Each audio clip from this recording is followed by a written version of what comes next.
গল মার্বেলসের বিপক্ষে দুর্দান্ত বোলিং কারিশমা দেখালেন শরীফুল ইসলাম। তার প্রথম ম্যাচে তুলে নিয়েছিল 2 উইকেট, কিন্তু রান খরচ করেছিল 43। তবে এই ম্যাচে রান খরচ করেছে মাত্র 32, তুলে নিয়েছে 2 উইকেট। এমন দুইটা উইকেট তুলেছে যা দেখে হতবাক সবাই, কেননা দুইটাই তাদের ব্যাটিং ত্রাস।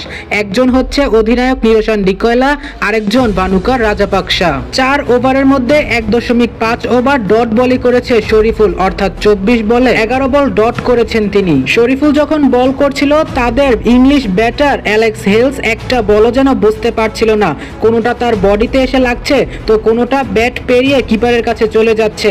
এ কেমন বোলিং সেটা যেন হেলস নিজেই বুঝতে পারছে না এবং মিটিমিটি হাসছে শরীফুলের বল দেখে। ঠিক ওই সময় ধারাভাষ্য কক্ষ থেকে ভেসে আসছিল, আমার মনে হয় অ্যালেক্স হেলস শরীফুলের বলগুলো ফেস করছে এবং মনে মনে ভাবছে, ওমা এটা কি দেখছি, এটা তো আরেক মিচেল স্টার্ক, এজন্য বুঝি আমি তার বলগুলো খেলতে পারছি না। প্রিয় দর্শক, এলপিএল এর ধারাভাষ্যকারের থেকে শরীফুলের স্টার্কের সাথে তুলনা করাটা আপনি কেমন ভাবে দেখছেন অবশ্যই কমেন্টে জানাবেন।